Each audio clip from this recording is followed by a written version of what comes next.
On va résumer le premier chapitre du livre L'ami retrouvé. Donc le narrateur, c'est un adulte et il raconte quelque chose dont il se rappelle quand il était enfant. Il se rappelle d'un ami qu'il a rencontré en 1932. Et il dit qu'il était tellement ami avec ce garçon qu'il n'a jamais pu l'oublier.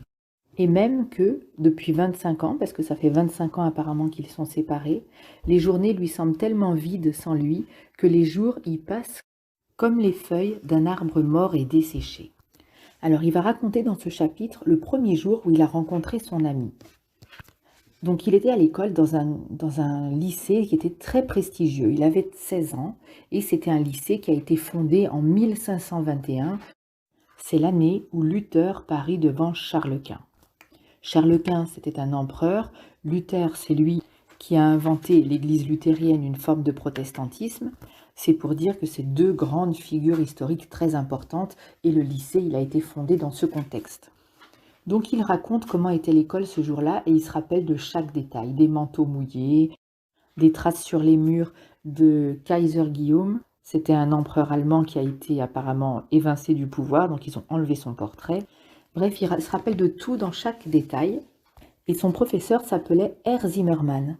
En même temps qu'il fait le portrait de son professeur, on voit qu'il y a déjà une certaine cruauté qui émerge. Parce que ce professeur, c'est un monsieur qui a la peau jaune et qui semble être condamné à enseigner. Et il dit que les enfants se moquaient de lui parce qu'il était doux, il était faible et il avait l'odeur d'un homme pauvre. Et du coup, il dit que les enfants étaient parfois moqueurs, parfois carrément cruels, parce qu'ils avaient peut-être la prétention de ce que des jeunes de 16 ans en bonne santé ne savent pas ce que c'est d'être malheureux et du coup ont du mépris pour les personnes qui sont plus faibles qu'eux. Donc le directeur arrive et il apporte un nouvel élève en classe. Personne ne regarde le directeur parce que cet élève, il est exceptionnel. Cet élève, il a l'air d'être un aristocrate, ça veut dire être quelqu'un de riche qui vient d'une famille noble. Les autres enfants, ils sont tous habillés un petit peu n'importe comment parce que leur mère trouve que leur mettre ce qui tombe sous la main, c'est toujours déjà assez bien pour aller à l'école.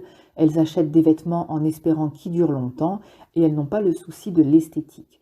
Eux-mêmes, les enfants, ils n'ont pas encore l'âge de s'intéresser aux vêtements ni aux femmes, donc c'est pas des choses qui sont importantes pour eux.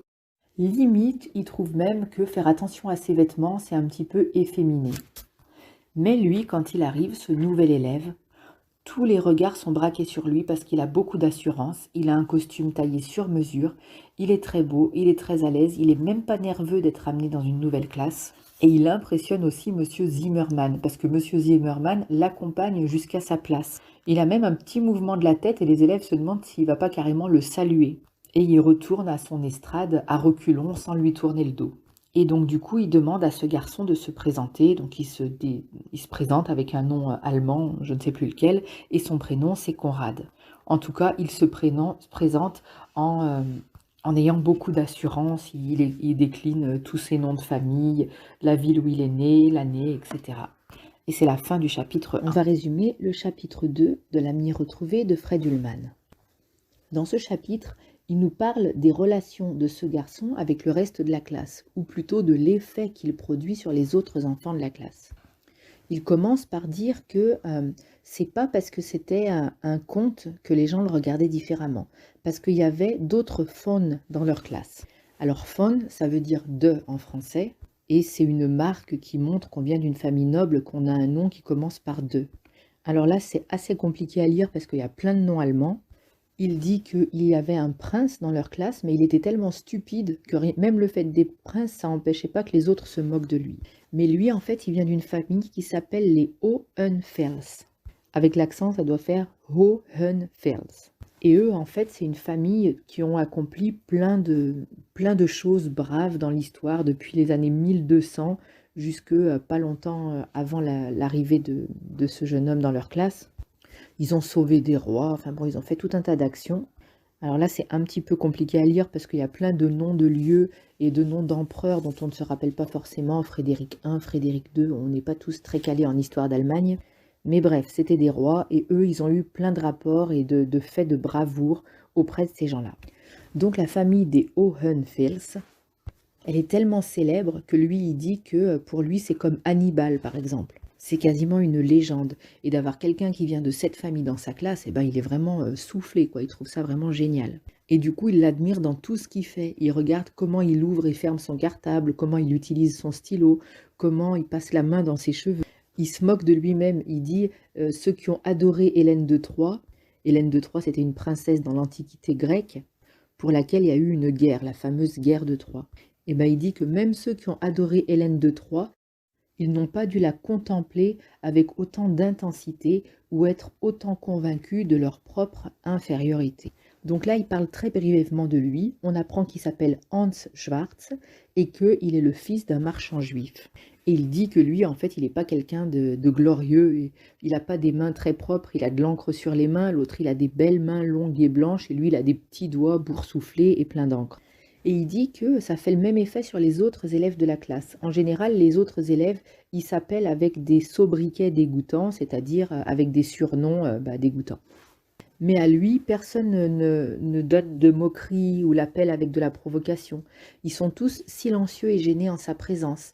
Et lui-même, il est très très poli, il ouvre les portes et tout, et donc tout le monde, par exemple, se pousse quand il arrive pour le laisser passer. Tout le monde lui témoigne beaucoup de respect, alors qu'entre eux, ils sont plutôt assez méchants les uns avec les autres, mais quand c'est lui qui est là, ils sont très polis avec ce garçon. Même Monsieur Zimmermann, quand il corrige ses devoirs, pour n'importe qui d'autre, il écrit mal construit, que signifie ceci, mais quand il corrige les devoirs de Conrad, alors là, il le fait très bien, avec beaucoup d'annotations dans la marge, etc. Il dit que ça a dû lui coûter de précieuses minutes. On se rappelle que Monsieur Zimmermann, il n'aime pas son travail. Donc finalement, les autres enfants de la classe, après avoir pendant longtemps gardé leur distance, essayent de l'aborder. Il y a d'abord tous les nobles qui essayent de venir vers lui et qui lui parlent de tout un tas de familles nobles que visiblement ils connaissent tous. Et on voit qu'il y a un peu des codes entre eux. Il y a des gens, quand ils en parlent, ils s'en moquent. D'autres, quand ils en parlent, ils le font avec beaucoup de respect, presque en murmurant leur nom. Donc il fait la conversation avec eux, très poliment, mais il en reste là, il ne devient pas ami avec eux. Donc il y en a d'autres qui essayent encore de devenir amis avec lui. C'est ceux qu'ils appellent le caviar. Le caviar, c'est trois garçons qui sont très riches. Donc être noble et être riche, c'est pas la même chose, parce qu'on voit que dans les nobles, c'est-à-dire ceux qui viennent de familles qui étaient aristocrates avant, il y a des gens qui n'ont pas d'argent, alors que les très riches, eux, ils ont beaucoup d'argent. Mais par exemple, il y en a un, c'est un fils d'industriel, il ne vient pas d'une famille noble du tout. Donc maintenant, c'est le clan des très riches et des très cultivés d'aller essayer de l'aborder. Donc c'est des garçons qui ont l'habitude de se rencontrer, qui connaissent des actrices et qui les appellent par leur prénom, qui lisent Baudelaire et Rimbaud.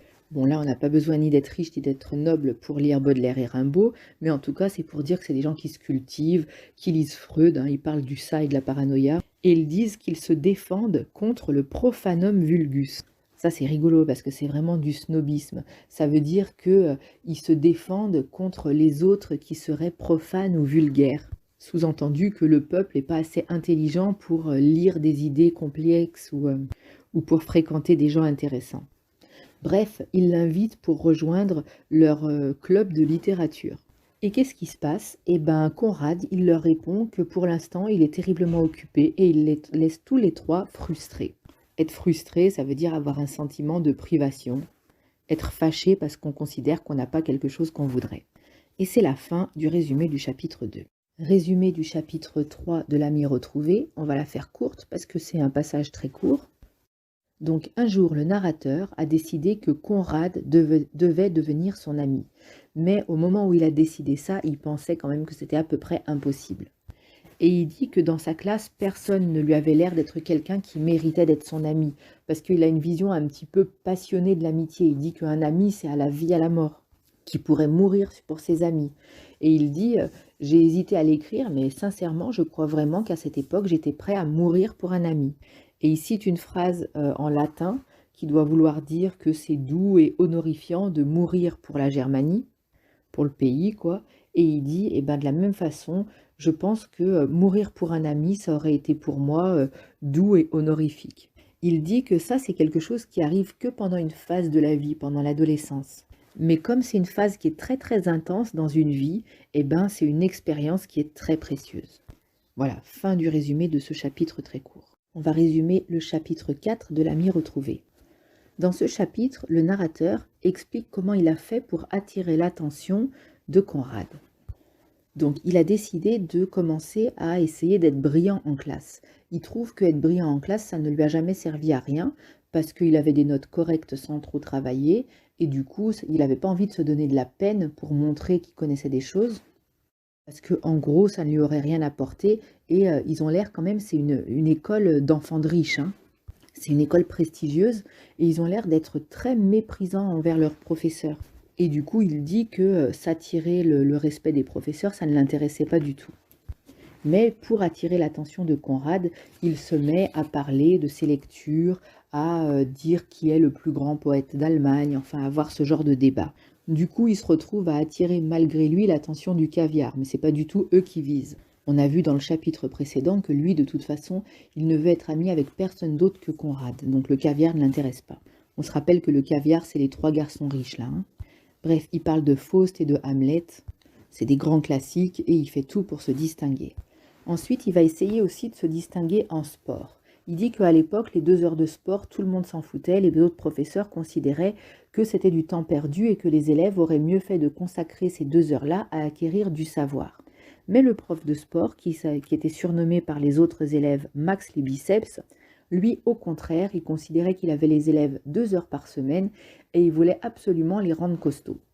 Et donc il ne faisait pas de foot ou des choses comme ça parce que, il dit que, courir derrière un ballon pour tenter de le botter, c'était considéré par, les professeurs de cette époque comme un truc d'américain et quelque chose de ridicule. Il faisait 3 instruments, c'était les barres parallèles, la barre fixe et le cheval d'arçon. Et donc toutes les séances, c'était pareil, il courait en rond autour de la salle et puis à la fin, il faisait des exercices. Max les biceps, donc le professeur, c'était quelqu'un de très très sportif et de très agile et il faisait chaque fois une démonstration sur son agrès préféré qui était la barre fixe et après il demandait aux élèves que quelqu'un refasse l'exercice qu'il venait de faire, qui était toujours un exercice très compliqué. En général, il demandait toujours à Eisenman de faire l'exercice. En début d'année, il avait demandé quelquefois à Hans, hein, Hans c'est le narrateur, de bien vouloir faire l'exercice pour montrer à ses camarades, mais ça l'intéressait pas trop en fait. C'était un peu comme dans les autres matières, il ne cherche pas à attirer l'attention du professeur, ni à montrer qu'il est capable de faire des choses. Donc il s'était mis en retrait. Mais là, évidemment, il veut encore impressionner Conrad, donc il s'avance et il se propose pas, mais enfin il se met devant et il montre du regard qu'il a envie de le faire et le prof lui dit « Ok, bon bah allez-y ». Donc c'est un exercice qui demande de la force, de l'agilité et aussi du courage. Il dit qu'il était à peu près moyen pour les 2 premiers critères, mais il était plutôt nul pour le dernier. Mais là, exceptionnellement, comme il sait que Conrad le regarde, il accomplit très très bien cet exercice qui est très difficile. L'exercice est décrit assez longuement dans le chapitre. Et il retombe sur ses pieds, bon pas aussi bien que le prof, mais quand même pas mal. Et du coup, il y a quelques élèves qui ricanent, mais il y en a aussi beaucoup d'autres qui applaudissent. Il dit finalement il y avait quand même des bons bougres dans cette classe. Ça veut dire il y avait quand même des élèves allez, qui étaient quand même sympas. Et troisième phase de sa tentative d'attirer l'attention de Conrad, c'est la phase qui va marcher. Il rapporte des pièces de collection. Et donc du coup, avant que la cloche ne sonne, il les observe sur sa table avec une loupe et il espère attirer l'attention de Conrad. Et cette fois, ça marche. Conrad vient le voir et demande s'il peut regarder les pièces. À la façon dont Conrad touche les pièces, les regarde de près, etc., avec attention, il se rend compte que c'est quelqu'un qui s'y connaît. Et Conrad lui dit, bah, moi aussi, je collectionne les pièces. Grand bonheur, il est super content, ils ont une conversation au sujet des pièces de collection. Mais le cours se termine, c'est la récréation, et en fait, Conrad ne le calcule pas, ça y est, il a terminé la conversation et il n'a plus rien à en dire. Donc on pourrait penser qu'il est déçu, mais en fait il est quand même content, le narrateur, parce qu'il se dit qu'il y a un premier contact qui a été établi et ça le rend très heureux. On va résumer le chapitre 5 de L'ami retrouvé de Fred Ullman. Donc 15 jours après l'histoire des pièces, donc le narrateur est sur le chemin du retour de l'école, c'est le printemps, il fait beau, et il voit devant lui Hohenfels, c'est-à-dire Conrad, qui est en train de rentrer lui aussi de l'école. Et il ralentit, il fait un peu mine de l'attendre. Alors lui, il hésite, et puis finalement, il continue à marcher et il le rattrape. Et alors, ils se mettent à marcher en long, en large. Ils se rappellent même plus de quoi ils se sont parlé. Et le narrateur, qui s'appelle Hans dans l'histoire, il a un tempérament assez enflammé, hein. Il dit qu'on était tellement contents d'être ensemble qu'on aurait été comme des jeunes amoureux. Et du coup, ce jour-là, il s'est tellement bien entendu avec lui qu'il dit que d'un coup, il a le sentiment que sa vie ne sera plus morne et vide, mais qu'elle va devenir pleine d'espoir et de richesse pour deux. Quand il rentre chez lui, il hésite à parler de son ami à ses parents. Mais heureusement, ses parents sont trop occupés, du coup, il ne leur en parle pas.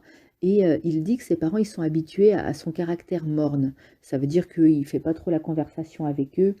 Et sa mère, elle a essayé plusieurs fois de percer les défenses, d'aller le voir et de lui faire un petit geste tendre, de passer la main dans ses cheveux.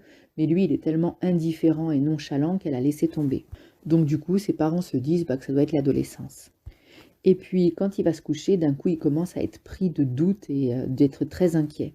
Il se dit que peut-être Conrad, il va regretter de s'être lié d'amitié avec lui, ou alors qu'il a été trop bavard. Et la dernière phrase, elle nous met quand même la puce à l'oreille de ce qui se passe en cette période-là. Et il se dit peut-être qu'il a parlé de moi à ses parents, et que ses parents lui ont dit qu'il ne fallait pas qu'il fréquente un juif. Ça, c'est la dernière phrase du chapitre. Et donc on sait, dès la couverture du livre, parce que moi le livre, l'édition que j'en ai, il y a une croix gammée sur la couverture, donc on se doute bien que ça se passe pendant la guerre, en plus c'est en Allemagne et on lit les dates, mais ça fait quand même un choc comme c'est amené, parce qu'en fait il n'a pas du tout parlé de la guerre, ni de la tension qu'il y a autour d'eux, et du coup ça nous donne presque l'impression que ça se passe comme ça pourrait se passer dans nos familles aujourd'hui et maintenant, et ça fait quand même mal au cœur pour cet enfant-là, qui a peur de se faire exclure, en l'occurrence à cause de son appartenance religieuse. Mais ça fait quand même écho aussi à tout un tas de choses plus vagues. On voit les enfants et les adolescents qui ont peur du rejet, ça peut être aussi pour leur appartenance sociale ou pour d'autres caractéristiques, mais c'est quand même particulier de voir qu'il y a certains parents qui peuvent aussi provoquer de l'exclusion sur ces critères-là. Bon, fin du résumé pour ce chapitre, on va lire le chapitre 6. On va résumer le chapitre 6 de l'ami retrouvé de Fred Ullmann. Donc le lendemain, toutes ses craintes sont effacées parce qu'il se rend compte que Conrad est tout à fait content de le voir et il vient directement s'asseoir à côté de lui. Donc dès ce moment, ça devient des super amis, ils quittent l'école ensemble, ils marchent ensemble.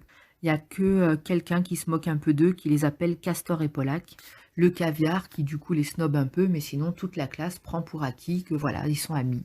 Et du coup, ce garçon, le narrateur, qui s'appelle Hans, qui avait un caractère quand même assez pessimiste, qui s'ennuyait, qui était un petit peu morne comme enfant, un peu triste comme ça, et ben d'un coup, le fait d'avoir un ami, ça lui rend la vie très joyeuse. Il apprécie tout, il apprécie les fleurs, il apprécie les arbres fruitiers, il dit que la colline, elle est couronnée, donc ça veut dire qu'elle a une couronne sur la tête avec tous les châteaux qui sont autour d'elle. Et donc avec son nouvel ami, ils partent parfois en week-end, ils louent des chambres dans la forêt, ils se baladent, ils lisent des poèmes, enfin bon, c'est une grande amitié très forte et ça lui rend la vie belle. Il y a plusieurs passages de poésie qui sont cités, c'est tout des choses que je ne connais pas, déjà c'est des poètes allemands, en plus c'est une traduction, bon moi je les trouve pas exceptionnels ces poèmes, mais évidemment chacun ses goûts. Et fin du résumé du chapitre 6.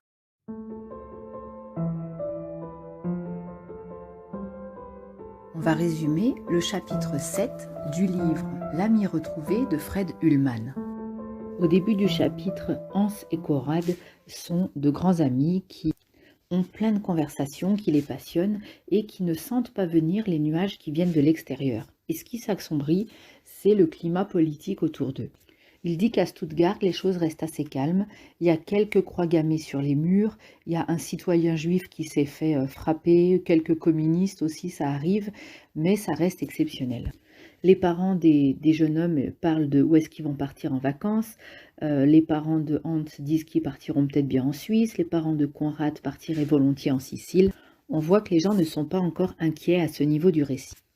Mais les deux jeunes hommes, ils ne s'intéressent pas aux questions de politique parce qu'ils ont d'autres soucis, d'autres préoccupations. C'est un petit peu le sens du monde et le sens de la vie. Ils s'intéressent aussi beaucoup à l'espace et au cosmos. Et ils disent, à côté de grandes pensées importantes comme celle-là, qu'est-ce que c'est que Hitler ou Mussolini, ça c'était rien du tout pour eux. Et là, il raconte par exemple que jusqu'à présent, il va parler un petit peu de religion. Jusqu'à présent, il avait pris comme allant de soi l'existence de Dieu. Mais un jour, son père lui a dit quelque chose qui l'a interpellé.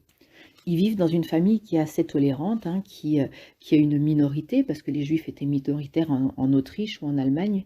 Et en fait, du coup, dans leur environnement, les autres personnes sont plutôt chrétiens. Et l'une des différences entre le judaïsme et le christianisme, c'est que le judaïsme est antérieur au christianisme d'un point de vue chronologique et qu'ils ne reconnaissent pas Jésus, qui est une figure principale, si ce n'est pas la plus importante du christianisme. Donc le père, il dit que Jésus, c'était certainement une figure historique, il a sûrement existé dans la réalité.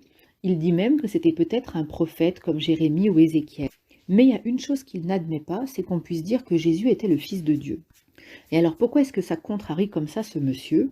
C'est pas par militantisme, hein, c'est pas pour dire que les idées des uns valent mieux que celles des autres, mais c'est parce qu'il trouve qu'il n'aurait pas été normal que Dieu laisse son fils mourir sans le secourir. Il dit comment est-ce qu'un Dieu divin pourrait être en dessous de ce que serait n'importe quel père, parce que n'importe quel père n'accepterait pas qu'on torture son fils et qu'on le tue. Donc il dit ça c'est pas possible, ça n'est pas une idée acceptable. Il dit, bon, à part ce jour-là où il a tenu ce genre de propos, son père était un homme très, très tolérant. Il dit d'ailleurs, même si un jour je lui avais dit, tiens, je décide de devenir chrétien, ça l'aurait pas dérangé, pas plus que s'il avait dit, je veux devenir bouddhiste. Par contre, son père n'aurait pas accepté que son fils se retire de la vie courante et se consacre exclusivement à la religion, comme par exemple dans les monastères ou les prêtres ou des choses comme ça. Parce que simplement, il aurait considéré que ce serait une vie de gâché. Sa mère, elle est tout à fait à l'aise dans cette entre-deux culture. C'est une dame généreuse, elle va à la synagogue et elle chante aussi des chants de Noël. Elle donne de l'argent aux juifs pour aider les enfants juifs en Pologne et elle donne aussi de l'argent aux chrétiens pour convertir les juifs de Pologne. Sa mère, finalement, elle n'était pas quelqu'un qui a vraiment besoin de religion, mais c'était une femme qui était active et généreuse et qui était persuadée que son fils deviendrait quelqu'un de bien simplement parce qu'il suivrait le modèle de ses parents. Et il se passe un événement dans sa vie qui va profondément bouleverser le jeune garçon qui s'appelle Hans. Il a des voisins qu'il connaît assez peu, qui ont 2 petites filles de 5 et 7 ans et un garçon de 12 ans. Ses voisins, il les voit de temps en temps, mais ce qu'il sait en tout cas d'eux, c'est que quand il les voit jouer dans le jardin, c'est une famille dans laquelle il y a beaucoup d'amour. Il est même presque un petit peu jaloux parce que le père joue avec les enfants et la petite fille dans sa robe blanche, elle est super mignonne quand elle joue à la balançoire par exemple. Et un jour, il y a le feu. Et quand les pompiers arrivent, le feu a pris tellement vite que les 3 enfants sont morts brûlés vifs. Donc il dit que c'est quand même un jeune homme qui a de l'instruction, il sait que les gens meurent, hein, c'est pas une surprise pour lui. Il sait même qu'il y a des millions de morts dans les catastrophes naturelles, dans les guerres, dans les famines, dans les maladies. Mais 1 million de morts, ça ne vaut jamais autant que 3 petits voisins qu'il a connus personnellement. Donc du coup, il vit ça très mal et il en veut à Dieu. Donc il essaye de rationaliser. Il se dit, soit Dieu n'existe pas. Bon, dans ce cas, c'est pour ça qu'il n'a rien pu faire. Soit Dieu existe. Et s'il existe, soit il ne peut pas sauver les enfants, donc il ne l'a pas fait, soit il peut le faire et il a choisi de ne pas le faire. Et il se dit que finalement, dans tous ces cas, il n'y en a aucun qui le satisfait. Et toutes ces conversations, avec qui est-ce qu'il les a? Et bien évidemment, il les a avec son grand copain Conrad. Mais Conrad, c'est plutôt un enfant bien élevé qui écoute les idées de ceux qui sont les intellectuels de la religion, qui écoute les idées de ses parents. Et il ne voit pas très bien d'un bon œil ce garçon qui remet en cause les questions de la religion. Et du coup, il lui dit, écoute, il y a des gens plus intelligents que nous, qui sont des grands chercheurs en religion, qui ont réfléchi à la question, et c'est pas à nous de remettre tout ça en cause. Il lui dit d'ailleurs, écoute, je vais aller demander à mon pasteur, c'est donc un genre de chef religieux, de m'expliquer pourquoi tout ça. C'est des discussions qui sont très passionnées, hein, parce que Hans, il dit, mais enfin, comment est-ce que tu peux ne pas te révolter devant l'injustice des enfants qui brûlent? Est-ce que tu vois pas ça? Et c'est des grands débats qu'ils ont entre eux. Et puis il revient un jour entièrement satisfait parce qu'il a rencontré son pasteur et que son pasteur lui a tout bien expliqué. Il lui a dit que de toute façon, son copain qui posait trop de questions, c'était un petit peu comme si c'était des blasphèmes parce que c'était quand même pas bien de poser tant de questions. Et que ce pasteur, d'après Conrad, avait tout très très bien expliqué, comme le fait que on ne peut pas apprécier la beauté sans la laideur, et il faut le mal pour qu'il y ait le bien aussi, mais il n'est pas convaincu par cette explication, et il a le sentiment que Conrad lui-même n'y a pas compris grand-chose.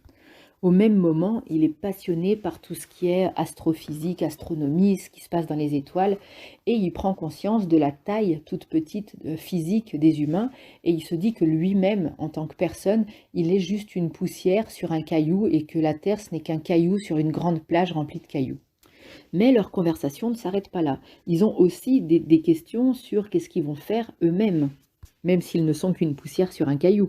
Et il dit finalement, on n'a quand même qu'une vie, et qu'est-ce qu'on doit faire de notre vie? Comment est-ce qu'il faut l'employer? Pour quelle finalité? Est-ce qu'on doit vivre seulement pour nous, pour notre bien? Est-ce qu'on doit vivre pour le bien de l'humanité?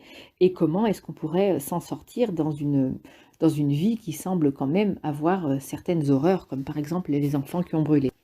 Il dit aussi que eux, bien qu'ils aient eu 16 ans, ils n'avaient pas une éducation qui fait qu'ils s'intéressaient aux filles. Enfin, ils s'y intéressaient, mais de façon un petit peu comme ils avaient lu dans les livres, comme des chevaliers, comme des filles qui seraient un petit peu des muses, des êtres un petit peu supérieurs et magnifiques qu'il ne faut pas approcher. Et il pense que même à l'école, il dit qu'eux, ils vivaient un petit peu à part tous les deux parce qu'ils étaient tellement à fond dans leur discussion qu'ils ne faisaient pas trop attention aux autres enfants de la classe. Mais il dit même parmi ceux qui se vantaient, ils ne connaissaient pas grand-chose des filles au final. De plus, il dit il n'y avait pas les télés dans les maisons, donc ils avaient absolument aucune idée, ils n'en parlaient pas non plus avec les adultes de ce qu'était la sexualité ou des choses comme ça ne faisait pas partie ni de leurs préoccupations, ni des choses qu'ils connaissaient. Il dit, l'auteur, qu'il ne dit pas ça pour en faire la publicité, mais simplement pour dire qu'il a vécu comme ça, pour nous donner une idée de ce qu'étaient leurs préoccupations et leurs journées à cette époque avant la guerre. Il dit finalement, que ce soit en religion, sur des questions amoureuses ou sur des questions métaphysiques, il dit de toute façon, on essayait de chercher des solutions à nos problèmes entre nous et on ne demandait jamais l'aide aux adultes. Ça, c'est ce qui est écrit dans le livre. Bon, n'empêche que quand même, Conrad, il a été demandé à son pasteur, qui, jusqu'à preuve du contraire, est un adulte, mais c'est pas ce qui est écrit dans le livre. Il dit qu'il vivait un petit peu en vase clos et qu'il se posait des questions l'un à l'autre, un peu comme on se pose des questions à soi-même. Et ils avaient toujours des conversations dans la rue. Et un jour où ils étaient devant la porte de chez Hans, il dit « Mais rentre à la maison, je vais te montrer ma chambre », parce qu'il réalise qu'il lui a jamais montré sa chambre. Et lui, il est un peu surpris, donc du coup, il rentre sans trop réfléchir. Et c'est comme ça que se termine le chapitre. On va résumer le chapitre 8 du livre de Fred Ullman, L'ami retrouvé. Alors ce chapitre, il ne se passe pas grand-chose. On pourrait presque le résumer en une seule phrase. C'est que Stuttgart est une belle ville. L'auteur va nous faire visiter un petit peu sa ville, mais surtout en parlant des références historiques, en parlant du prestige de la ville. C'est une ville qui a un opéra, c'est une ville qui a des intellectuels, c'est une ville qui a beaucoup d'histoire avec des noms prestigieux. Et ses parents ont une villa dans un des meilleurs quartiers de cette ville. C'est une villa qui est jolie, qui n'est pas prétentieuse, mais qui a un beau jardin de pommiers. Voilà, on n'a pas beaucoup de choses à ajouter en plus de tout ça. Il y a beaucoup de noms compliqués, c'est des noms en allemand, c'est des références qu'on n'a pas forcément dans ce chapitre, mais en gros, l'idée c'est ça. On va passer à la lecture du chapitre suivant. On va résumer le chapitre 9 du livre L'ami retrouvé de Fred Ullman. Le chapitre démarre encore une fois par des questions un petit peu culturelles. Il parle de sa villa, il dit que c'est une belle villa, mais que la vue est bouchée par des villas encore plus riches et que son père lui dit qu'un jour ils achèteront eux aussi des très grandes villas. Et du coup, il va nous parler de sa chambre dans laquelle il y a beaucoup de livres, donc il cite les auteurs de tous les pays dont il a des livres, c'est surtout des auteurs russes, allemands et français. Et des petits objets qu'il a ramassés, différents objets, dont un qu'il a volé dans un musée d'ailleurs, et qu'il a mis dans sa petite vitrine. Et il dit que sa chambre, l'auteur, c'est son refuge, c'est le lieu où il vit, dans sa chambre, dans son pays, et qu'en gros, ça lui paraît être quelque chose d'inébranlable, comme s'il était en sécurité pour l'éternité dans son petit chez lui. Ce qui est important à retenir, c'est que c'est un milieu socio-culturel favorisé. Ils ont de l'argent et ils ont de la culture. Et ils vont recevoir la visite d'un monsieur qui est sioniste. Cet homme, il collecte de l'argent pour aller créer un nouveau pays. Il voudrait créer Israël qui n'existe pas encore à l'époque. Et on va voir deux points de vue qui vont s'affronter dans ce chapitre parce que le père du narrateur est tout à fait opposé. Il dit ça n'a aucun sens d'aller créer un pays israélien en Palestine. Ce serait aussi ridicule que si l'Italie réclamait de récupérer des terres en Allemagne sous prétexte qu'elle en a eu il y a 2000 ans. Et il dit quelque chose qui est peut-être prémonitoire au moment où le livre a été écrit, que si jamais cet État se mettait en place, alors ça créerait un conflit sanglant par rapport aux autres populations arabes qui sont déjà installées et qui vivent là-bas. Alors le sioniste va lui poser une question qui elle aussi est est un gros problème qui va arriver, mais là l'auteur le sait parce que le livre il a été écrit dans les années 70, au début, fin des années 60, début des années 70, donc c'est déjà 15 ans ou 20 ans après la fin de la Seconde Guerre mondiale. Donc le monsieur sioniste va lui dire, mais est-ce que vous n'avez pas peur d'Hitler? Et là, le père du narrateur va nous donner un point de vue qui est très intéressant parce que il va dire, non, je n'ai pas peur, j'ai confiance dans mon pays c'est la patrie de Goethe, c'est un pays qui est cultivé, qui a de grands penseurs, et ça, ce n'est qu'une maladie passagère. Mon pays ne cédera pas à quelqu'un comme Hitler. Malheureusement, l'histoire lui donnera tort et effectivement, l'Allemagne va être complètement submergée par la vague nazie et ça va être tout ce qu'on a appris et connu de l'histoire de la Seconde Guerre mondiale. Mais au-delà de ça, dans ce chapitre, il y a la question de l'assimilation. Parce que le sioniste reproche au père du narrateur d'être assimilé, c'est-à-dire de ne pas faire assez cas de son identité juive, de son identité religieuse. Le père du narrateur va répondre et il est furieux, il dit qu'il n'a jamais vu son père aussi fâché, alors que c'est un homme qui est d'habitude très calme et très modéré, va lui dire que lui, il se sent d'abord allemand et l'enfant va dire qu'effectivement, ils n'ont pas honte d'être juifs, ils n'ont pas honte de leurs origines juives, le nier pour eux, ça aurait été aussi ridicule que de nier que leur oncle Henri n'est pas de la famille sous prétexte qu'ils ne l'ont pas vu depuis 10 ans. Il a le même genre de relation avec sa religion, c'est-à-dire que, par exemple, ses parents, le jour de grand pardon, s'abstiennent de fumer ou de voyager, parce qu'apparemment c'est interdit pendant ce jour-là. Donc il respecte ça, mais c'est même pas pour des raisons religieuses, c'est simplement par respect pour les autres personnes juives qui observent ces règles-là. Enfin, c'est intéressant de lire ce chapitre parce que justement, il a été écrit juste après la guerre par quelqu'un qui a vraiment ses souvenirs d'enfance de cette époque pré-Seconde Guerre mondiale, avant la Seconde Guerre mondiale. Et on voit qu'il y avait déjà deux idées différentes et que finalement, la population juive, elle était quand même assez bien intégrée. Eux, c'est un exemple d'intégration parfaite. Et puis, ça nous pousse aussi à rester un petit peu éveillés par rapport à l'extrémisme sous toutes ses formes, parce qu'on voit que le père du narrateur et le narrateur lui-même semblaient totalement incrédules quant à la possibilité d'Hitler d'accéder au pouvoir. Ça leur paraissait absolument impossible. De perdre la sécurité pour l'enfant dans sa chambre où il se sent chez lui, où il est un parfait élève, c'était quelque chose de tout à fait inenvisageable. Et pourtant, ça va vraiment se réaliser. Donc le chapitre se termine avec le père du narrateur qui dit qu'il était prêt à se battre encore pour l'Allemagne, qui se considère entièrement allemand et qu'il avait déjà été blessé 2 fois pendant la Première Guerre mondiale et que s'il fallait, il repartirait se battre pour son pays. Fin du résumé du chapitre 9. On va résumer très rapidement le chapitre 10 parce qu'il est très court. L'auteur dit simplement que son père n'avait pas de doute concernant le fait qu'il était parfaitement intégré en Allemagne parce qu'il était médecin, qu'il soignait des gens juifs et non juifs, il avait une croix de fer qui est une décoration militaire et il avait tous les signes et toutes les garanties d'être bien intégré. Même le maire était venu le féliciter, était venu à son anniversaire, bref, tout prouvait que cet homme était parfaitement intégré et respecté en Allemagne. Fin du résumé du chapitre 10. On va résumer le chapitre 11 de l'ami retrouvé. Dans ce chapitre, on a le point de vue de la maman du narrateur. Donc elle, c'est une femme, il dit si c'est possible d'être encore plus intégrée que mon père, elle l'était. Parce que cette femme, elle a tout à fait une vie typique des Allemands.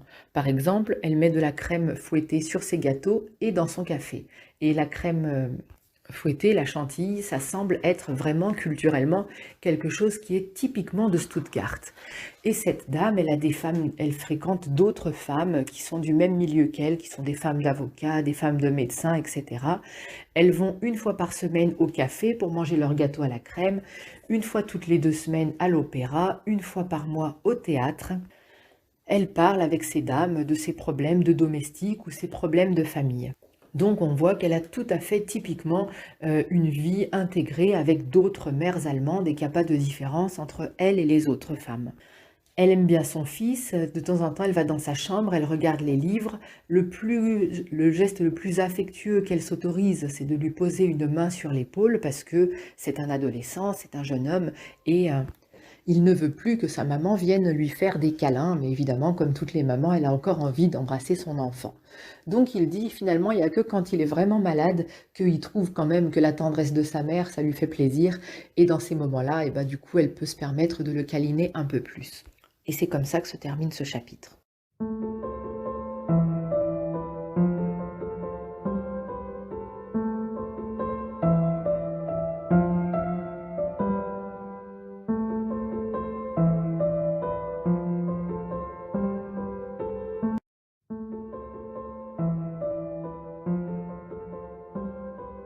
On va résumer le chapitre 12 du livre L'ami retrouvé de Fred Ullman.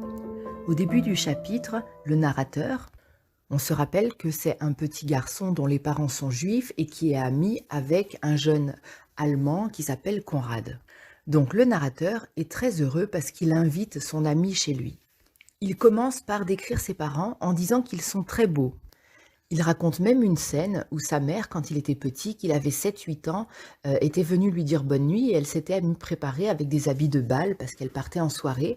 Et il avait trouvé sa maman tellement jolie qu'il s'était accroché à elle et il voulait pas qu'elle parte. Et en fait, le narrateur, il est aussi très mal à l'aise parce qu'il a peur que ses parents ne plaisent pas à son ami. Et ça lui donne un sentiment qui est un peu compliqué parce que c'est comme s'il était un petit snob qui aurait honte de ses parents, ce qui lui donne une mauvaise image de lui. Il voudrait pas avoir cette honte, mais c'est plus fort que lui. Donc du coup, il en veut un petit peu à Conrad. Il dit: «C'est qui ce garçon pour que j'ai honte de mes propres parents?» Et du coup, il en veut presque à son ami. Il passe discrètement dans la maison sans que personne l'entende pour aller jusqu'à sa chambre et il voudrait ne pas croiser ses parents. Mais sa mère l'entend marcher dans le couloir et elle l'appelle. Donc ils sont obligés d'aller se présenter, ils vont dans le salon et sa mère est en train de faire de la couture et elle les salue gentiment sans trop leur prêter d'attention. Et finalement, du coup, le narrateur, il est quand même content, il a été fier de sa mère. Et il va dans sa chambre avec son ami pour lui montrer toutes ses collections. On se rappelle qu'il collectionne les choses archéologiques, les pierres, les pièces, etc., les livres. Donc il veut montrer à son ami tous ses petits trésors. Et là, il va se passer une scène qui va être très difficile pour le narrateur. Son père entre dans la chambre et son père, qui est un médecin, qui est un homme respectable pour lui, parce que c'est son père, il l'admire comme un héros, c'est un homme intelligent, qui a beaucoup de qualités. Il va saluer son petit camarade Conrad en faisant claquer les talons. Claquer les talons, c'est quand on se met au garde à vous dans l'armée. Et il va l'appeler Herr Graf, ça veut dire Monsieur le Comte. Et il va se mettre à raconter tout un tas d'histoires sur les gens qu'il connaît, qui sont dans l'armée ou qui sont nobles, etc. Et il va lui parler avec beaucoup de déférence, avec un respect exagéré. Et ça va faire très honte au narrateur. Il va même raconter une histoire un peu bizarre d'un général de l'armée qui veut marier son singe alors qu'il organise une fête pour marier son chimpanzé. Et tout ça, ça va faire très honte donc à Hans, le narrateur. Et il va dire que c'est pas normal que son père comme ça se rende si servile, s'humilie pour un jeune étudiant. Et du coup, il va être tellement fâché qu'il va pas pouvoir se ressaisir et il va lui falloir du temps. Mais heureusement, Conrad, il ne va pas le regarder. Une fois que son père sort de la chambre, il va aller regarder les livres, etc. Et il dit: «J'étais tellement en colère et tellement humilié par cette scène de voir son père, comme ça se mettre, inférieur par rapport à un enfant, qu'il dit: "S'il m'avait parlé, j'aurais pu le frapper tellement j'étais en colère"». Mais Conrad ne va pas lui parler, va lui laisser le temps de se ressaisir et ils vont quand même garder leur lien d'amitié. Et après ce jour-là, régulièrement, Conrad va revenir chez Hans, donc le jeune garçon noble allemand va revenir chez le petit garçon juif régulièrement, et leur amitié va perdurer. Il va toujours entrer en déposant sa veste, Conrad, et en allant saluer la maman de Hans. Et il dit la seule ombre au tableau de cette superbe amitié et du fait qu'on a quand même surmonté ça, c'est qu'il a toujours peur que son père rentre encore une fois dans la chambre et revienne faire le même cinéma qui lui a fait honte. L'intérêt de ce chapitre, c'est qu'on commence à réaliser que le père de Hans, il est quand même aux prises avec une réalité où il se sentirait malgré lui inférieur du fait qu'il est juif. Et du coup, quand il voit passer ce garçon qui vient d'une famille noble, il se met à prendre une attitude démesurée qu'on n'a pas avec un enfant normalement. Quand les copains des enfants viennent à la maison, les parents restent les parents, ils ont un statut d'adulte et on a du respect pour les parents. Ce n'est pas aux parents à s'incliner devant les enfants. Et là, on voit que c'est un petit peu inversé. Et pour Hans, c'est très humiliant de voir son père se comporter ainsi. Voilà, c'est la fin du résumé du chapitre 12 et on va passer au suivant. On va résumer le chapitre 13 du livre L'ami retrouvé. Dans ce chapitre, donc Hans et Conrad, qui sont toujours deux grands amis, on se rappelle que Conrad, lui, vient d'une famille noble allemande, et Hans, lui, est un enfant juif allemand dont le père est médecin. Donc, dans le chapitre précédent, c'est Conrad qui est allé chez Hans. Il a été accueilli par ses parents et puis, même s'il a été un peu vexé par l'humiliation de son père, il a pris l'habitude de revenir régulièrement, Conrad, chez Hans. Mais Hans n'est jamais parti chez Conrad et ça commence à lui peser. Il est très triste de ça et on se rend compte que Hans, c'est un garçon qui a un caractère parfois emporté, colérique, etc., mais que Conrad est beaucoup plus calme. Mais Hans est aussi très fier et il n'ose pas demander pourquoi est-ce qu'il n'est jamais invité. Mais il fantasme un petit peu sur la porte. Il imagine que les statues dans l'entrée, elles ont des griffes et une langue pour l'agresser, etc. Et du coup, ça lui paraît comme un royaume interdit parce que chaque fois qu'il raccompagne son ami, il n'a pas le droit d'entrer dans la maison. Mais un jour, enfin, quand Conrad rentre chez lui, il se retourne et il lui dit: «Viens, est-ce que tu veux entrer dans ma maison?» Donc il est très, Hans est très, impressionné de rentrer dans cette maison parce qu'il n'y est jamais venu. C'est une maison très riche. Il décrit encore une fois très longuement toutes les choses à l'intérieur. Moi, je ne connais pas tout ça. C'est des généraux, c'est des animaux, c'est des choses rapportées de pays lointains.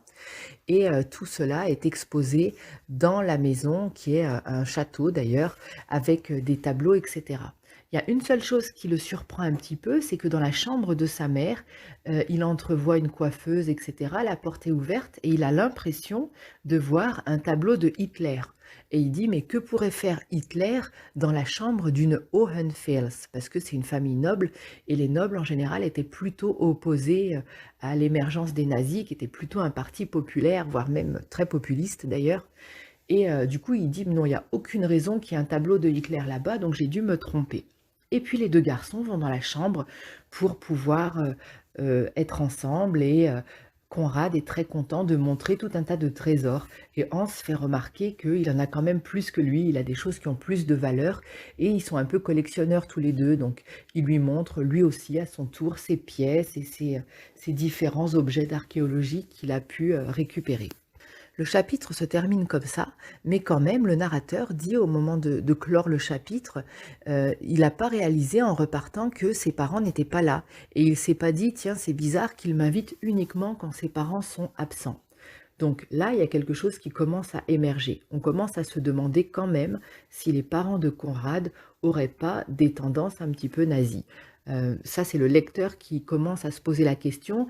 Le narrateur présente un enfant qui ne s'interroge pas du tout, qui n'y pense pas du tout, mais nous, en tant que lecteur extérieur, on commence à se demander quand même pourquoi est-ce qu'ils ne veulent pas inviter un enfant juif, pourquoi est-ce qu'il y aurait un tableau d'Hitler dans la chambre de sa mère. Il y a des petits indices quand même. Et on va passer à la lecture du chapitre suivant. On va résumer le chapitre 14 de l'ami retrouvé. Il est très court, il fait une demi-page, mais c'est vraiment la suite du chapitre 13. C'est le narrateur qui prend conscience. Donc le petit Hans, il commence à se dire que son ami l'a invité 4 fois quand ses parents étaient absents, et il se dit finalement, le tableau d'Hitler, c'était peut-être pas une illusion, il y a peut-être vraiment un tableau d'Hitler chez eux.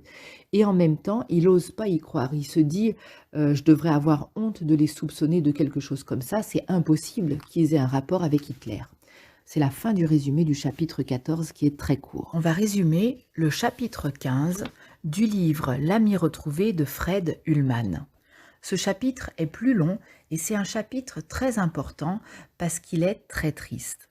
C'est dans ce chapitre qu'on va comprendre exactement la différence entre Hans, qui est un enfant juif, un jeune homme, il a 16 ans, et Conrad, qui est un jeune homme allemand d'une famille noble. Et on va voir vraiment ce qui les sépare. Donc le chapitre démarre par une représentation à l'opéra. Le président de la République est invité. Hans a reçu un billet offert par sa mère et il trouve avec surprise, parce qu'il ne le savait pas, son ami Conrad qui lui aussi se rend à la représentation avec son père et sa mère. Et ils sont tellement merveilleux, tellement beaux, bien habillés, riches et bien réputés, que tout le monde les observe, tout le monde les observe même plus que le président de la République. Et ils saluent les gens à la ronde, comme ça, un petit peu comme des stars. Et quand il croise le regard de Hans, Conrad ne le salue pas. Et cette fois, Hans, il est vraiment certain qu'il y a un problème avec sa famille, parce que ça ne peut pas être une erreur. Donc, à l'entracte, il y a une pause, il va dans le hall et il se met devant la porte parce qu'il attend que Conrad sorte avec ses parents pour voir s'il osera passer vraiment devant lui sans le regarder. Et puis il hésite à repartir, on voit que Hans, c'est un enfant qui est un jeune homme, parce qu'il a 16 ans, qui est passionné. Pour lui, il a un grand sens de l'amitié, et puis un grand sens de l'honneur, il faut pas qu'on lui manque de respect, etc. Et du coup, il défie un petit peu ça, même s'il a très peur d'être renvoyé, il veut pas faire demi-tour. Et finalement, quand Conrad sort, il l'ignore encore une fois, et là, le doute n'est plus permis. Il comprend que Conrad refuse de le saluer quand il est avec ses parents. Donc, Hans est évidemment très très triste, il rentre chez lui sans saluer ses parents, il va se coucher, il fait des cauchemars dans la nuit, il réveille toute la maison, etc. Et le lendemain, il va dans la classe, il s'installe à sa place et il ne regarde plus Conrad parce qu'il est très humilié qu'il n'ait pas voulu le saluer devant ses parents. Conrad se met de son côté, mais c'est lui qui va revenir et qui va aller plusieurs fois vers Hans et ils vont se remettre à parler et à être amis comme si de rien n'était. Mais à la fin de la journée, Hans va lui poser la question très directement. Il va lui dire « Pourquoi est-ce que tu as honte de moi ?» Et alors Conrad va s'expliquer, on va être un petit peu surpris. Il va lui dire d'abord qu'il n'a pas honte de lui parce que tout le monde sait qu'ils sont amis, etc. Mais ses parents, en réalité, n'ignorent pas la présence de Hans dans la vie de Conrad. Il sait qu'ils sont amis. Mais sa mère, elle vient d'une famille polonaise et je ne sais pas trop pourquoi, apparemment cette famille-là déteste les juifs. Ils les considèrent comme même pas des humains, comme des gens qui sont moins importants que de la terre et elle a des propos très très durs à son sujet. Et du coup, pendant des très longs moments, ils se sont disputés, Conrad et sa mère, parce que sa mère, elle accuse son ami de vouloir le détourner d'eux, le détourner de sa religion, etc. Et Conrad, lui, par amitié pour son ami, il a toujours tenu tête à sa mère, mais il n'a pas osé le saluer devant elle. Mais sa mère est effectivement tout à fait pour les nazis, elle déteste les juifs et elle est très fâchée que son fils ait un ami juif. Finalement, le chapitre va se terminer comme ça, avec cette explication de Conrad. Ils vont rester amis, ils vont continuer à se voir en dehors, mais il n'entrera plus jamais dans la maison des Hohenfels. Il va demander aussi « Et ton père, qu'est-ce qu'il en pense ?» Et il dit « Oh, tu sais, mon père, ça ne le dérange pas que j'ai un ami juif, tant que tu n'es pas une juive et que je ne veux pas t'épouser. » Et après, il va même dire « Et encore, quand bien même tu serais une juive, si tu étais très riche, mon père voudrait bien que je t'épouse. » Il dit « Mais le problème de mon père, c'est qu'il ne veut jamais contrarier ma mère parce qu'il est encore très amoureux d'elle. » Et finalement, on voit que ces deux jeunes hommes, ils vont découvrir que leur amitié, elle est soumise à cette vague nazie qui est en train de déferler sur l'Allemagne et que du coup, ça les met comme ça un petit peu chacun d'un côté. Et eux, ils choisissent de rester amis malgré tout, bien que Hans ne puisse plus entrer dans la maison de Conrad. Et en même temps, il y a des choses dans le chapitre, comme les grilles du jardin, qui sont symbolisées comme une prison qui les sépare. Il y a des choses qui font qu'ils n'ont pas vraiment la possibilité d'être amis comme avant. La dernière phrase de ce chapitre est « C'était le commencement de la fin de notre amitié et de notre enfance ». Parce que d'un coup, ça y est, c'est plus quelque chose d'extérieur, la politique, c'est vraiment quelque chose qui, dans un sens, gâche leur vie, gâche aussi leur amitié et termine leur enfance. Fin du résumé du chapitre 15. On va résumer le chapitre 16 du livre « L'ami retrouvé » de Fred Ullmann. Le chapitre 16 se déroule à l'école, au gymnasium, c'est-à-dire le lycée dans lequel se rendent les deux garçons. Tout de suite au début du chapitre, il dit que la fin n'a pas été longue à venir. On se rappelle dans le chapitre précédent qu'il disait que la fin de leur enfance et de leur amitié était en train d'arriver. Eh bien maintenant, elles sont achevées. En fait, il y a un nouveau professeur d'histoire qui se présente et qui s'appelle R. Pompetsky. Et cet homme-là, il va arriver avec tout un tas de thèses du parti nazi. Jusqu'à présent, il dit que son lycée, il était un peu épargné parce qu'on parlait des Grecs, des Romains. C'était des gens quand même qui étaient d'un milieu favorisé. Et dans ce milieu favorisé, l'histoire, la noblesse, tout un tas de hautes valeurs étaient quand même assez préservées. Et du coup, il connaissait assez peu de choses sur le nazisme. Mais ce prof d'histoire qui s'appelle Pompensky, il va commencer à parler des Aryens. Les Aryens, c'était à l'époque des nazis ceux qui étaient présentés comme une race supérieure. Et il dit que les Grecs sont devenus, ont dominé le monde à partir du moment où les Aryens sont arrivés sur leur terre. Et puis pareil, après l'écroulement de la civilisation grecque et romaine, il y a eu une période un petit peu d'obscurantisme et puis il y a eu la Renaissance où on a recommencé à faire de la musique, à faire de la littérature, à faire des découvertes scientifiques et à avoir une plus grande ouverture sur le monde. Et il pense encore que c'est grâce aux Aryens, que ce seraient les Aryens qui auraient permis cette renaissance en Italie. Et cet homme, il parle de force des ténèbres qui agirait dans l'ombre. Il dit pas vraiment qui, mais on comprend qu'en fait, il parle des Juifs sans oser les nommer. Et du coup, cet homme-là, il va semer la zizanie dans la classe parce que les élèves eux-mêmes vont se mettre à prendre parti. Il y a ceux qui vont dire c'est n'importe quoi, il y a tout un tas de grandes civilisations, ils vont citer par exemple les Incas, les Arabes, etc.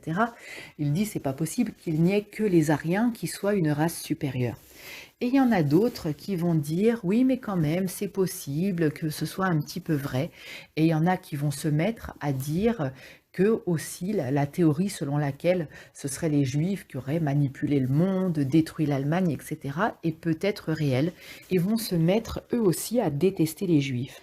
Et du coup, dans cette classe qui va devenir scindée en deux, Hans va se sentir de plus en plus mal parce que lui, qui n'avait rien demandé, qui a grandi avec les autres et qui se sentait, on l'a vu dans les chapitres précédents, autant allemand que tout le monde, d'un coup, il devient un centre d'intérêt et tout le monde se met à parler de lui.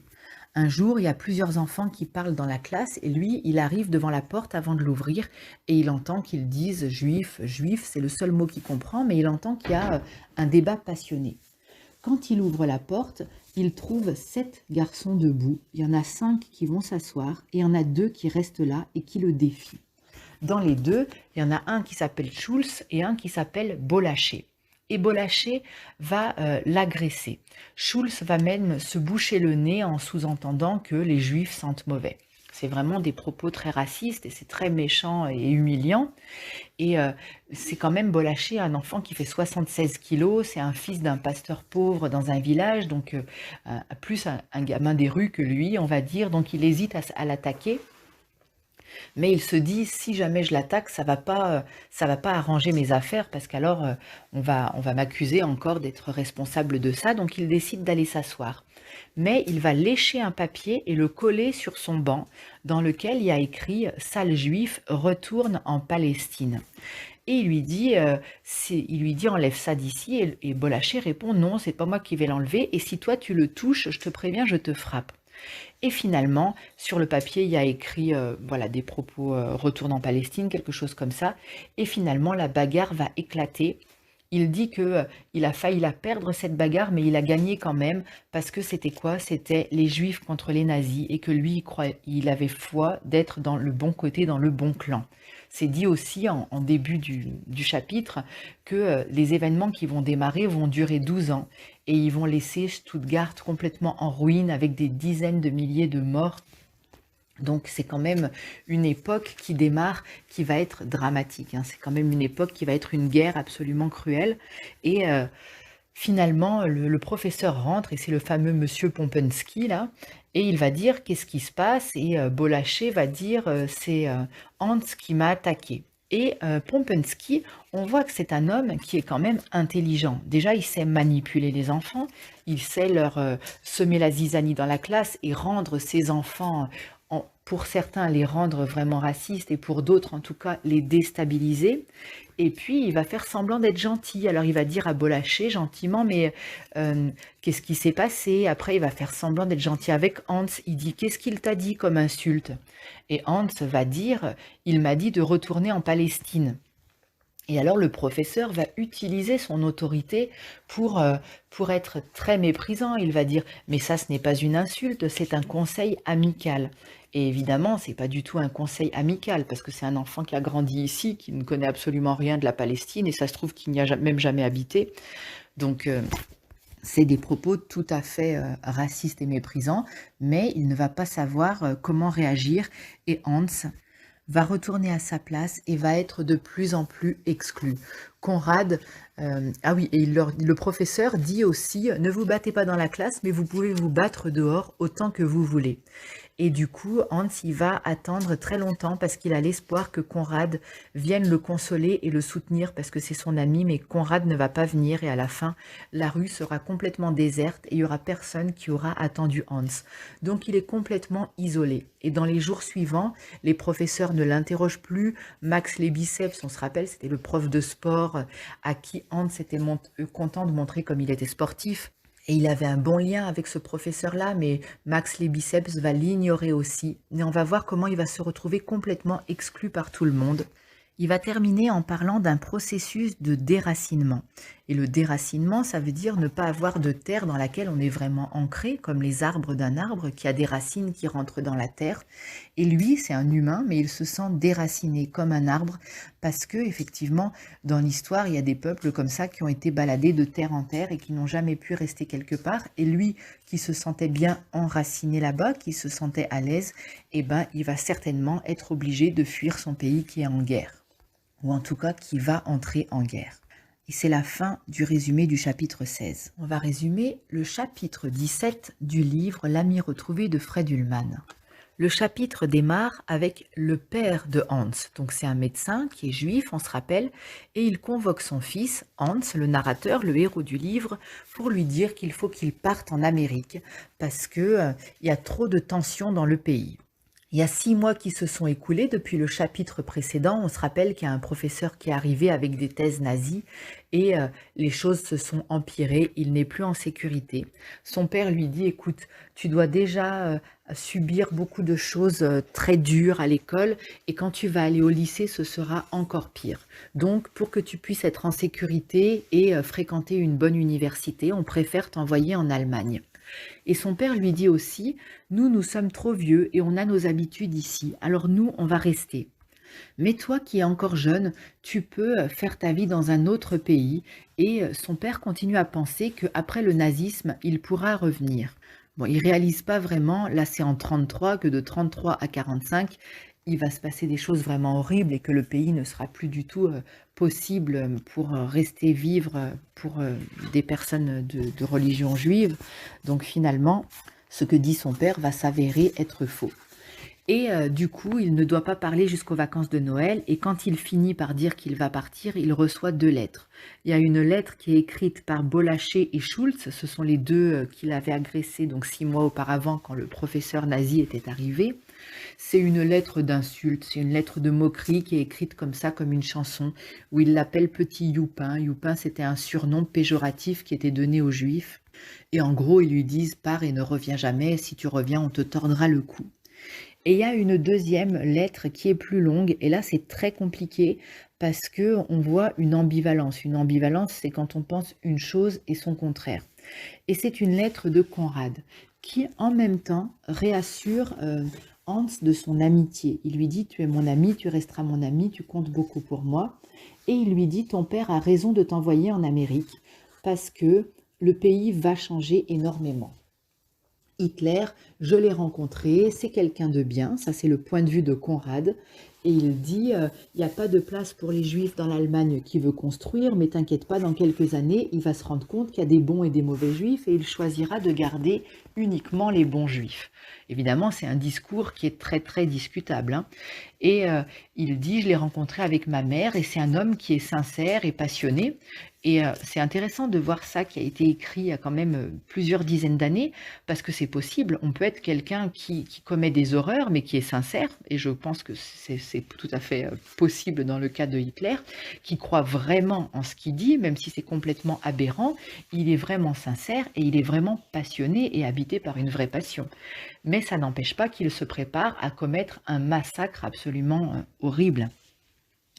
Et donc Conrad, dans cette lettre, il dit à Hans: «T'inquiète pas, tes parents seront ici en sécurité, personne ne les molestera». Molester, ça veut dire, frapper. Et on ne sait pas encore ce qui va se passer dans la suite du livre, mais s'il tient cette promesse, ça va être vraiment très compliqué. En tout cas, du coup, Hans part en Amérique, en tout cas se prépare à partir, et Conrad se prépare, lui, à l'arrivée de Hitler, qu'il attend avec impatience. Et les parents de Hans, donc le vieux médecin juif et sa femme, se retrouvent seuls sans leur fils qui doit partir étudier en Allemagne. Fin du résumé du chapitre 17. On va résumer le chapitre 18 du livre L'ami retrouvé. Donc ce chapitre se passe en Amérique. Hans est arrivé en Amérique et il a bien réussi. Il a fait des hautes études à Harvard, il a étudié le droit. Lui, il aurait préféré être poète, il voulait écrire des poèmes. Mais son oncle, quand il l'a récupéré comme enfant qui était réfugié de l'Allemagne qui entrait en guerre, il lui a dit: «Non, poète, c'est pas un métier sérieux, fais du droit, et quand tu auras du temps libre et suffisamment d'argent, tu pourras écrire des poèmes tranquillement». Et pourtant, on voit qu'il garde une souffrance en lui. Il dit qu'il est marié avec une femme charmante, il a un enfant, plusieurs voitures, il est à l'aise financièrement, mais évidemment, il a fui un pays en guerre, il a abandonné ses parents et il a abandonné son pays auquel où il était très attaché.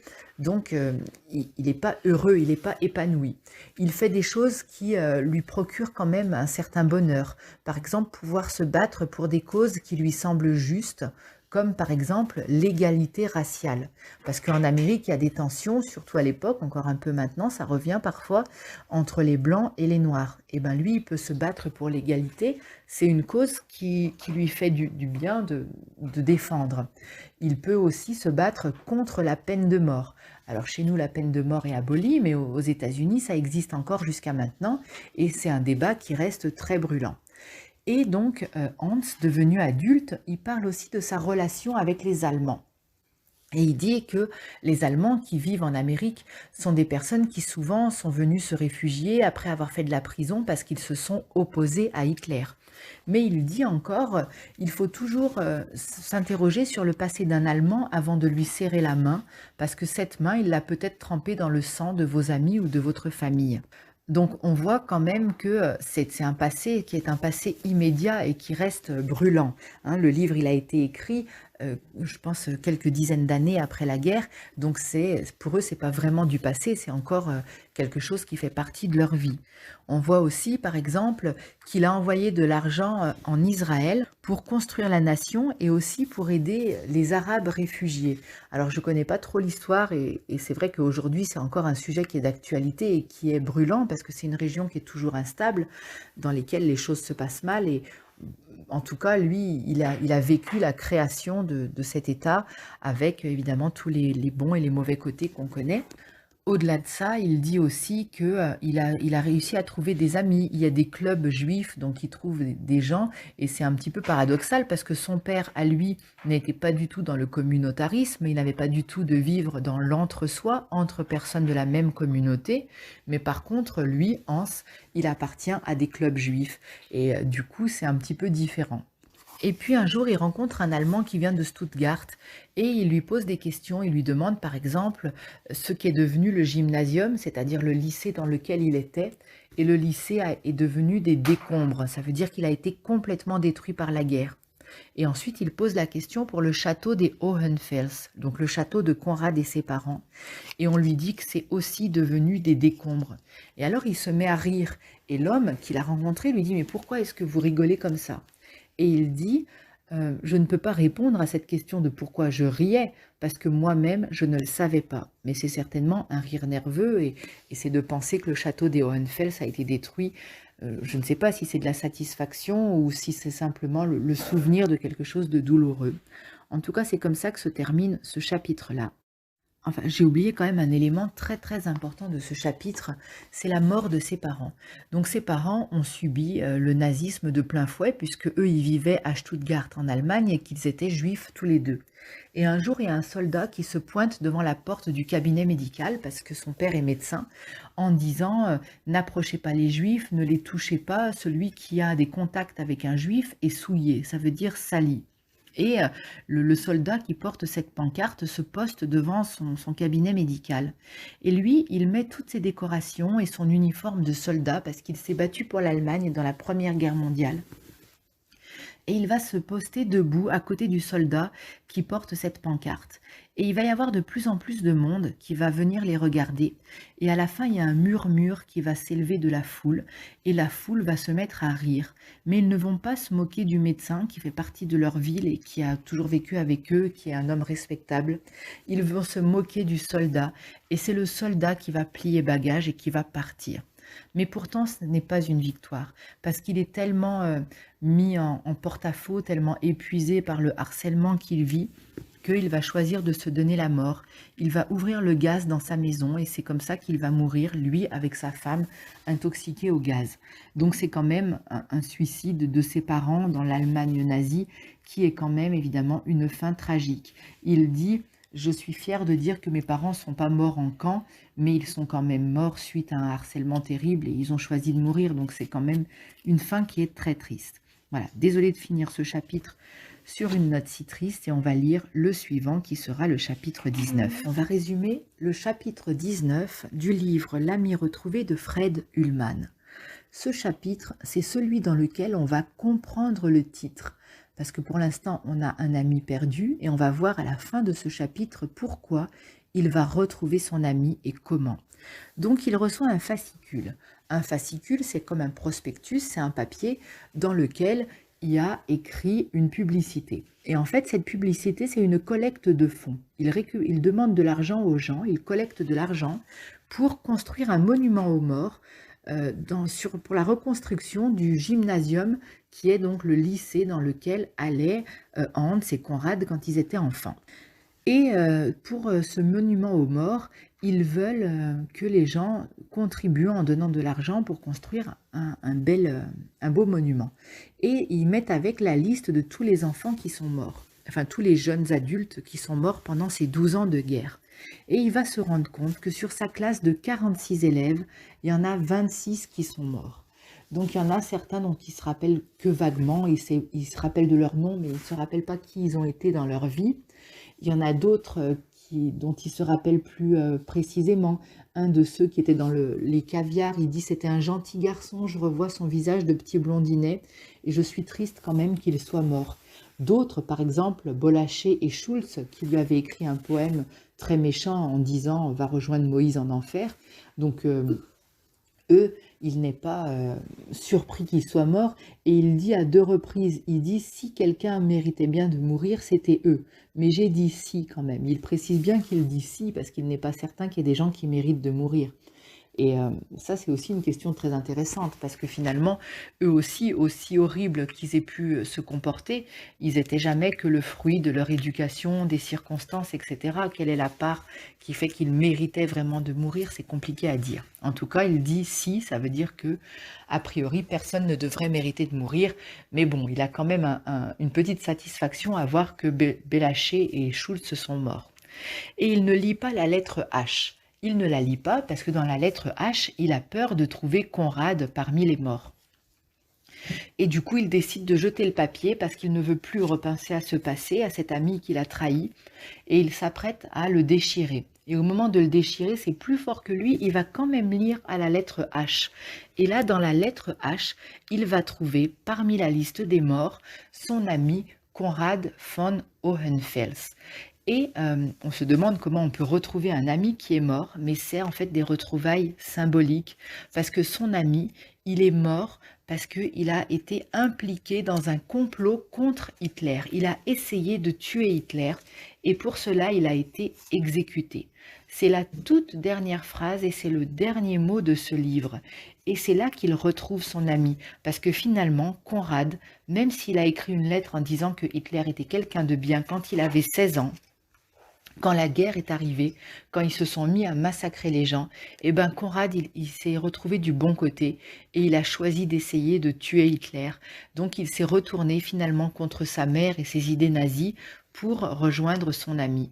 Et c'est pour ça que le livre s'appelle L'ami retrouvé, parce que Fred Ullman retrouve son ami dans cette liste et qu'il est du bon côté.